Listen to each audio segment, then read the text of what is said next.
नमस्कार साथियों, मैं संजय नामदेव और स्वागत है आपका चैनल पर। आज हम कक्षा 9वीं विज्ञान के जो हमारे प्यारे भैया बहन हैं, हमारे विद्यार्थी हैं, उनके लिए वार्षिक परीक्षा की दृष्टि से 2 अंक के जो महत्वपूर्ण प्रश्न हैं, अध्याय वाइज, यूनिट वाइज उनके प्रश्न, न केवल प्रश्न बल्कि उनके उत्तर भी साथ में लेकर के आए हैं, जिन्हें आप बहुत ध्यान से देखिए और समझिए।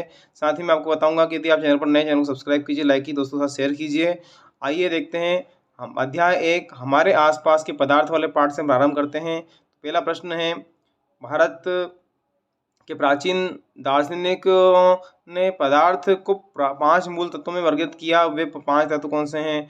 तो वायु, पृथ्वी, अग्नि, जल और आकाश। इस प्रकार गर्म करने पर विसरण पर क्या प्रभाव पड़ता है? गर्म करने पर विसरण तेज हो जाता है। दूसरा प्रश्न हो गया, तीसरा हमारा है, ठोसों की अपेक्षा द्रव में विसरण की दर अधिक क्यों होती है? तो इसका कारण ये है कि द्रव अवस्था में पदार्थ के कण स्वतंत्र रूप से गति करते हैं और ठोस की अपेक्षा द्रव के कण में रिक्त स्थान अधिक होता है।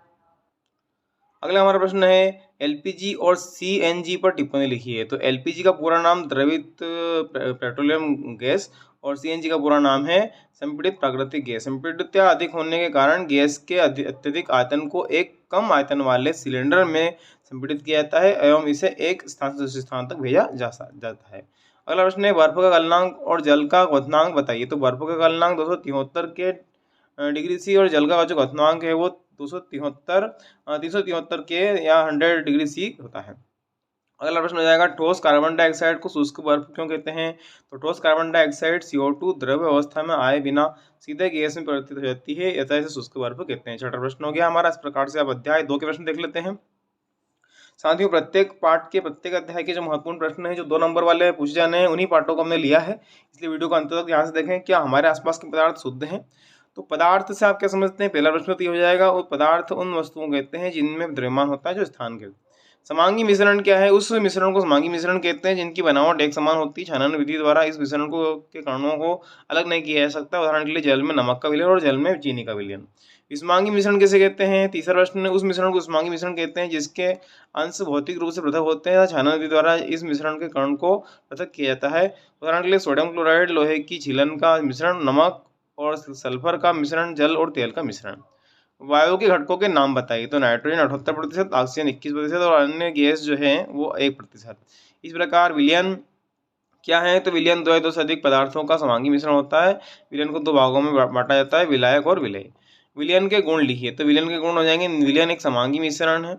विलयन के कण व्यास में छोटे होते हैं, उन्हें आंखों से नहीं दिखाया जा सकता। विलयन के कण अपने में से गुजरने वाली प्रकाश किरणों को नहीं फैलाते, अतः विलयन में प्रकाश का मार्ग दिखाई नहीं देता।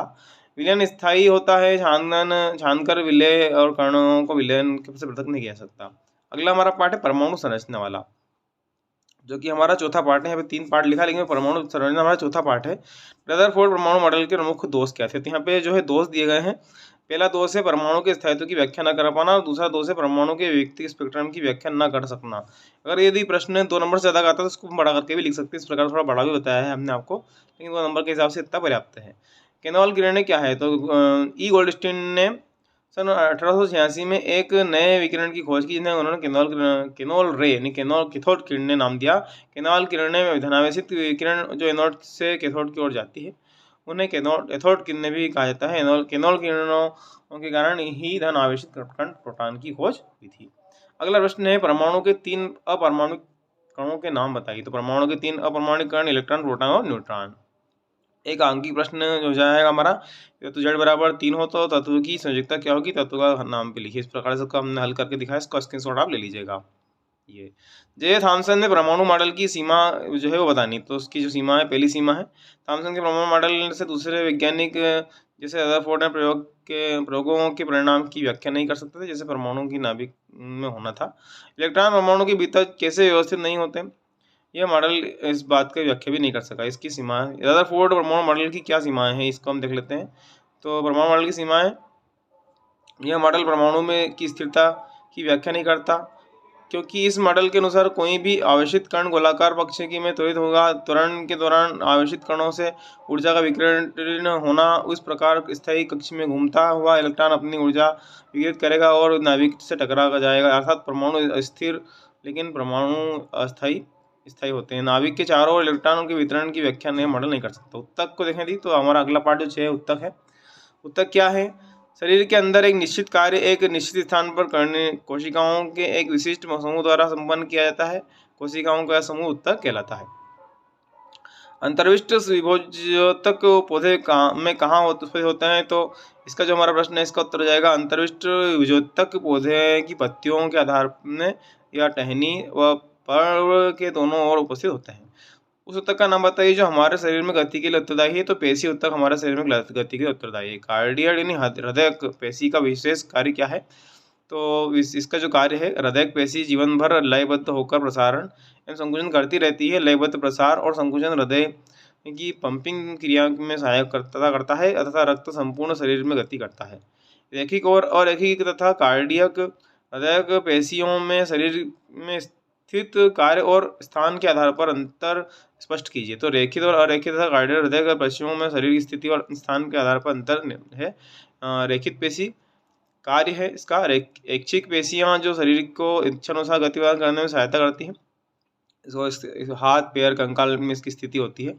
और रेखित पेशियां इसके कार्य हैं अनैच्छिक। ये पेशियां जंतु की इच्छा पर संचालित नहीं होती, स्वतः ही पेशियों में गति का और नियंत्रण होता है। इसकी स्थिति है आहार नली, रक्त नलिका एवं प्रसारण, संकुचन, आँख में की पलक जो पलक है, मूत्रवाहिनी, फेफड़ों की धनिया में। इसके बाद हृदय में इसका जो कार्य अनैच्छिक पेशियां हैं जो हृदय की पेशियों के बिना थके प्रसार और संकुचन में सहायता करती है। इसकी स्थिति है हृदय में और हृदय की दीवारों में। रंध्र क्या है? रंध्र के कार्य की बात करें तो रंध्र वायुमंडल से गैसों का आदान प्रदान करना, वाष्पोत्सर्जन और प्रास्प के रूप में पानी को निकालना। बहुकोशिकीय जीवों में उत्तक का क्या उपयोग होता है? तो बहुकोशिकीय जीवों में लाखों कोशिकाएं होती है जो एक साथ मिलकर उत्तकों के रूप में विशेष कार्य को संपन्न करती है। और उदाहरण के लिए तंत्रिका तंत्र पेशियों में संदेशों का वहन होता है। इसी प्रकार से इसका स्क्रीनशॉट लेकर के आप देखिए इसको। इसके बाद में विभजोतक के कार्य क्या है? तो ये हो जाएगा विभजोतक के कार्य नई कोशिकाओं को तैयार करना और पौधों की लंबाई। स्थिति के आधार पर उत्तक जो होते हैं कितने प्रकार के होते हैं? तो ये जो है यहाँ पर 3 अपने को दिख रहे हैं, ये होते हैं। अगला पार्ट हमारा गति हो जाएगा। गति के जो महत्वपूर्ण प्रश्न 2 अंक वाले उनको देख लेते हैं। किसी वस्तु द्वारा कुछ दूरी तय की गई, इसका क्या विस्थापन शून्य हो जाता है? अगर हाँ तो अपने उत्तर को उदाहरण से समझाइए। तो इसका उत्तर आपका इस प्रकार से हो जाएगा। आप यहाँ से इसको इसमें स्क्रॉल करके दिखा रहा हूँ, आप देखें। किस अवस्था में किसी वस्तु की औसत वेग का परिमाण औसत चाल के बराबर होगा? तो सरल रेखा में जब वस्तु होगी तब। एक गाड़ी का ऑडोमीटर क्या मापता है? तो वो क्या मापता है? चली गई दूरी को मापता है। इस प्रकार जब वस्तु एक समान गति में होती है तो उसका मार्ग कैसा होगा? तो सरल रेखीय मार्ग होगा, है ना। आप किसी वस्तु के बारे में कब कहेंगे कि वह एक समान त्वरण से गति में है या वह असमान त्वरण से? तो इसके दोनों के उत्तर आप लिख दीजिएगा। किस स्थिति में वस्तु का त्वरण नियत रहता है परंतु वेग शून्य हो जाता है? उदाहरण बताइए, सही बताना है। तो यह अवस्था है जब किसी वस्तु का ऊर्ध्वाधर ऊपर की ओर फेंका जाता है तो उच्चतम बिंदु पर उसका वेग शून्य हो जाता है और त्वरण जो गुरुत्वीय त्वरण होता है वो नियत रहता है। इसके पश्चात ऐसी स्थिति का उदाहरण दीजिए जिसमें कोई वस्तु किसी निश्चित दिशा में गति कर रही है किंतु त्वरण उसके लंबवत है। तो इसका उत्तर यहाँ से आप ले लीजिए। चाल और वेग में अंतर हम बता चुके हैं पहले भी आपको, लेकिन यहाँ पर आप चाल के बारे में देख लीजिए पहले और इसका स्क्रीनशॉट लेकर के इसी प्रकार वेग का देख लीजिए। अगला हमारा पार्ट गुरुत्वाकर्षण है। गुरुत्वाकर्षण के महत्वपूर्ण प्रश्न तो 2 नंबर के उनको देख लीजिए। ये पहला प्रश्न हमारा, सभी वस्तुओं पर लगने वाला गुरुत्वीय बल उसके द्रव्यमान के समानुपाती होता है, फिर एक बाहरी वस्तु हल्की वस्तु के मुकाबले तेजी से क्यों नहीं गिरती? ये आपका इस तरह से इसका उत्तर हो जाएगा। गुरुत्वाकर्षण के सार्वत्रिक नियम के उनका महत्व, ये महत्व हो जाएगा। मुक्त पतन का त्वरण क्या है? तो मुक्त पतन का त्वरण हो जाएगा किसी पृथ्वी तथा किसी वस्तु के बीच गुरुत्वीय बल को हम कैसे नापेंगे?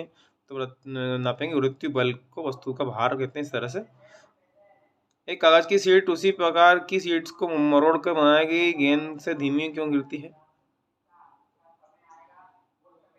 किसी द्रव में डुबोई गई वस्तु पर उत्प्लावक बल किस दिशा में कार्य करता है? पानी के भीतर किसी प्लास्टिक के गुटकी को छोड़ने पर यह पानी की सतह पर क्यों आ जाता है? इस तरह से इसका उत्तर हो जाएगा। अब यहाँ पे मैं स्क्रॉल करके दिखा रहा हूँ, आप उत्तर नोट कर लीजिए। कार्क पानी पर तैरता जबकि लोहे की कील जो है क्या करती है? डूब जाती है उसी आयतन, है ना। इसके पश्चात किसी वस्तु के द्रव्यमान तथा भार में अंतर, तो द्रव्यमान के बारे में और ये भार हो जाएगा हमारा। यदि चंद्रमा पृथ्वी की ओर को आकर्षित करता तो पृथ्वी चंद्रमा की ओर गति क्यों नहीं करती इस तरह से? इसका उत्तर हो जाएगा ये, आप यहाँ से इसका उत्तर देख लीजिए। अगला हमारा जो प्रश्न है ध्वनि पाठ का है, अंतिम पाठ हमारा 2 नंबर वाला ध्वनि तरंगों की प्रकृति अनुदैर्घ्य क्यों होती है? तो इसका उत्तर हो जाएगा यहाँ पे अनुदैर्घ्य तरंगों में माध्यम के कण का स्थापन विक्षोभ के संचरण से। इस तरह से यहाँ से इसका उत्तर आप ले लीजिएगा ये। और अंतिम हमारा जो प्रश्न है 2 नंबर का, आपकी तला की घंटी ध्वनि कैसे उत्पन्न करती है? इस प्रश्न को आप यहाँ से इसका स्क्रीनशॉट आप ले सकते हैं। तो साथियों इस तरह से ये हमारे 2 अंक के महत्वपूर्ण प्रश्न हैं। यदि आप कमेंट बॉक्स में लिखेंगे कि 3 और 4 अंक की बताइए तो मैं उसको बताने का प्रयास आपको जरूर करूँगा। महत्वपूर्ण प्रश्न की दृष्टि से प्रत्येक पाठ के हमने 2 अंक के प्रश्न आपको बताए हैं। इनको आप नोट कर लीजिएगा और अच्छे से याद कर लीजिएगा, ये परीक्षा की दृष्टि से महत्वपूर्ण प्रश्न होंगे।